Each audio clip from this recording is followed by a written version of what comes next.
Picture this: a group of people standing at a podium, smiling, clapping in anticipation, all dressed up, giggling to each other. And then the person in front pushes a button.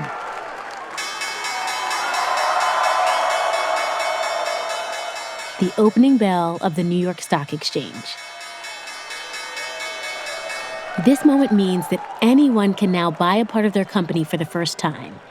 Winning when they win, losing when they lose, and this moment gives the company access to a bunch of cash that they can use to grow.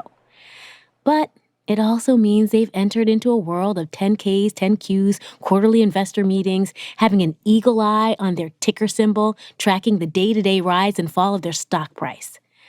All processes that contribute to thinking in the short term and can put profit ahead of doing good.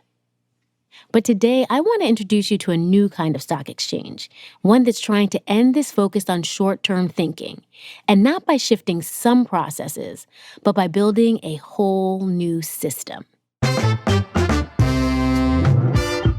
Welcome to TED Business. I'm Modupe Akinola, and today we're going to hear from a woman named Michelle Greene.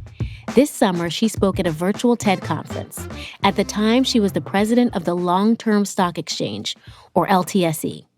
It's a stock exchange just like the New York Stock Exchange or NASDAQ, but it's structured to encourage thinking for the long term. So let's hear Michelle lay out the basics of the LTSE after a quick break.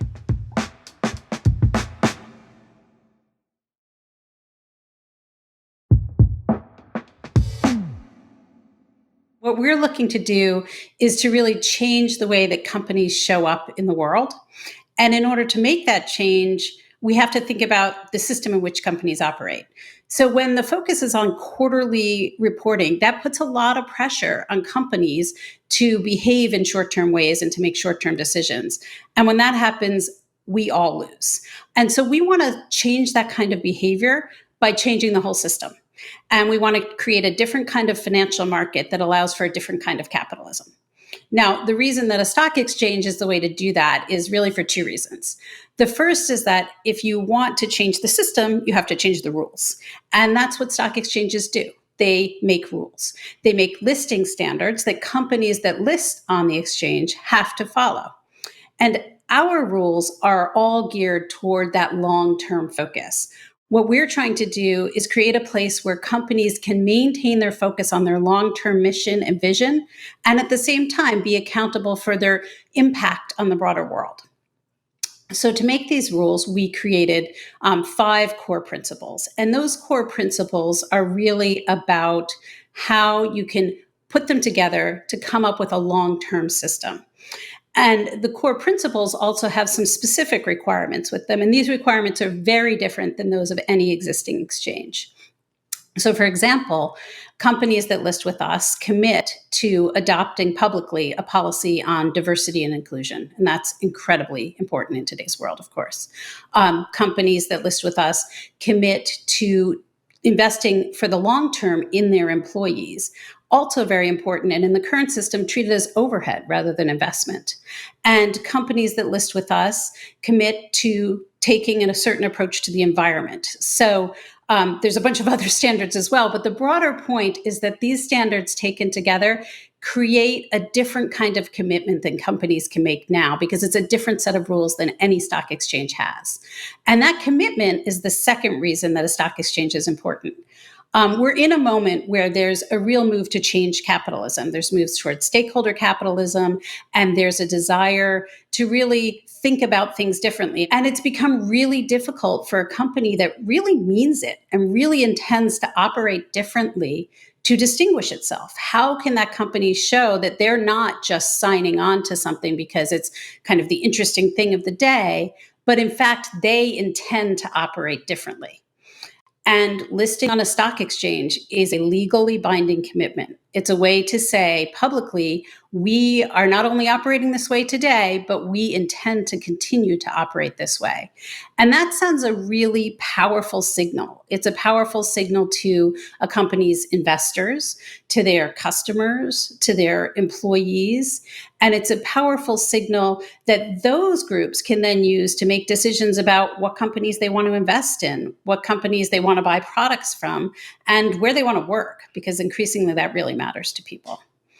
I think we have an opportunity for a reset. We have a chance to really change our system. And if we can create a long-term focused system where companies are freed up to really make long-term choices, what those companies will end up doing is creating more long-term value. And that's good for companies, but they'll also do it in a way that's better for the rest of us. And this is the type of new system that we need. We need it because it's the right thing to do, but we also need it because it's the only way that we can create a system of capitalism that is more sustainable, more equitable, and something that will work for everybody. I feel optimistic. I feel optimistic that in this current moment, we can use this reset to change capitalism. And I think this is one area that we really can build back better. Okay, so that was the lay of the land from Michelle. Now here's my question. How do you do that? How do you build a system that incentivizes for long-term goals? Goals that are lofty, goals that often require a lot of money and a lot of patience.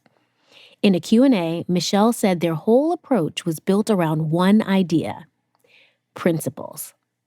Yeah, so we took a principles-based approach generally because what we found was that it was really important to not try and do a one-size-fits-all. Long-term in a retail company might be very different than long-term in an energy company, for example, right?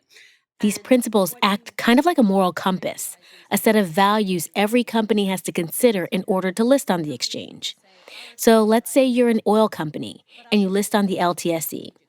They won't dictate that you need to get to zero emissions in a particular time frame. That might never work for your company. But they will tell you to develop your own long-term policy around environmental impact. So, for example, if someone came along and said, our environmental policy is to burn fossil fuels forever because we think climate change is false. Well, that's not actually a long-term environmental policy. So you may have a policy, but it doesn't actually comply with a long-term principle. So environmental impact fits under the first principle, which is all about stakeholders.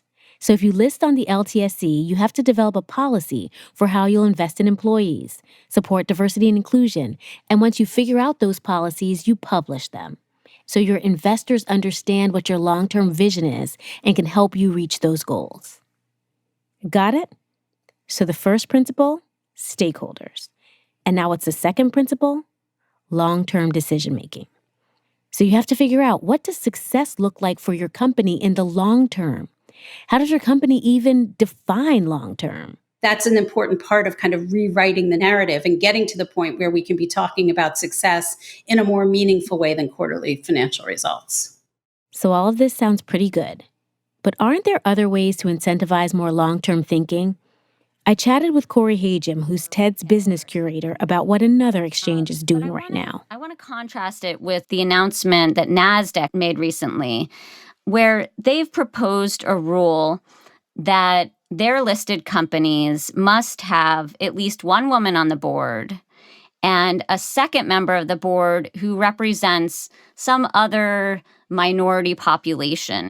And I'm interested in what you think about that kind of line in the sand versus a principles-based approach. And I will add that of the 3,000 listed companies on the NASDAQ, they've estimated that it's something like 3/4 of those companies wouldn't meet that target.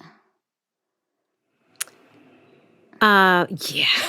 So other than the fact that that's a shocking sort of fact and statistic, do you think it's better if, an exchange just says, hey, here's what you need to do?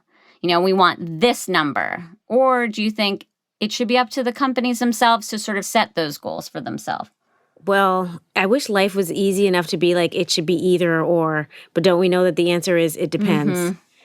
And I think for decades, we've been trying to get companies to be more environmentally friendly, to, include people of color and women. And the needle hasn't moved as quickly as it can or should. And as a result, we need to do harsh, intense things that motivate that behavior. Mm-hmm. So I do think that rules like a quota can be helpful, especially in a context where you know that these goals have not been met. But I also do think that there are other organizations and other systems where allowing people to set those rules for themselves, especially if they have shown a commitment to some of the key areas, that's also helpful too. So I think context is everything. So let me explain what I mean here by context. Imagine you have two different schools. One has a really rigorous application process. You have to write a bunch of essays, you need a certain GPA, and all the students are applying because they want to be in an environment full of high achievers. That's the LTSE. So if students in this environment have the freedom to figure out what works for them, they can reach the high bar they've already set for themselves. Of course, with a little structure and accountability, though. The NASDAQ is more like a public school. You have all kinds of kids. Some want to study really hard. Some don't want to be there at all. Some would thrive with a little more support. Others would find extra support stifling. And in a place like this, requiring that everyone hit a minimum target might not help the high achievers. But it could bring up the floor for everyone, lifting the average in a meaningful way and reaching a lot more people than the selective LTSE. So what does this mean? In a selective environment, you can get away with having principles, but in a different kind of environment, you likely need rules. But is it worth the effort to build a whole new exchange, or is it better to throw our energy into improving the exchanges we already have?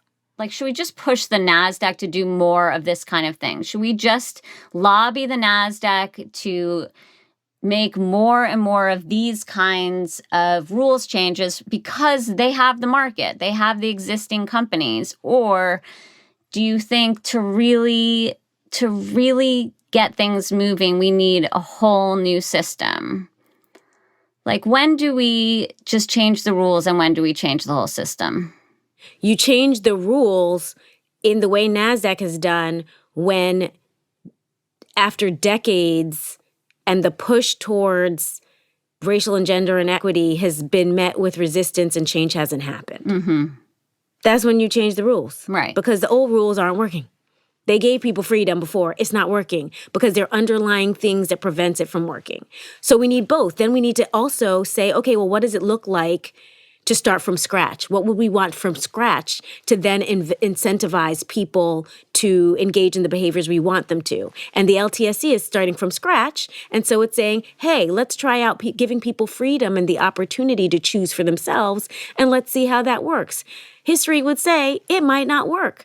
But they're saying we are going to select and only invite in the people that are able to do this. So when you can cherry pick, then you can rely on people doing what's right and what's aligned. When you can't necessarily cherry pick and choose who's on your exchange in some ways, then you have to institute freaking quotas. Right. One thing I also know is that we are followers. And if you see other people doing something and it's working or they're getting rewarded, then other people will follow on. And so we need to think about that in terms of motivation too.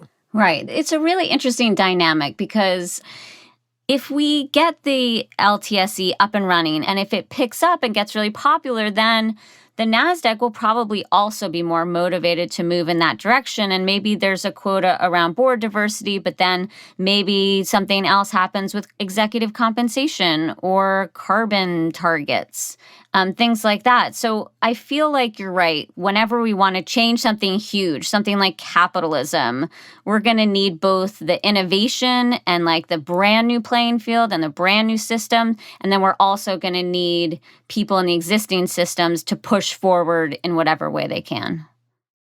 So look, I'm all for anything that helps organizations be more ethical. But will the LTSE disrupt at a level we need it to disrupt? That I'm not so sure about, but I really hope so. And by the way, the LTSC was approved to launch in 2019, which means they're now in conversations with companies preparing to list. And here's what I'm going to be looking for. Will large old school firms decide to list? Because A, I think they're in the need of the most change. And B, if they move, whole industries will move with them. And another question on my mind. Will the LTSE really make a difference since companies can dual list? If companies are trading their stock on both the LTSE and other exchanges, are they really free from short-term pressures? We're going to have to wait and see. That's it for today. Our producer is Kim Nader-Fain-Petersa.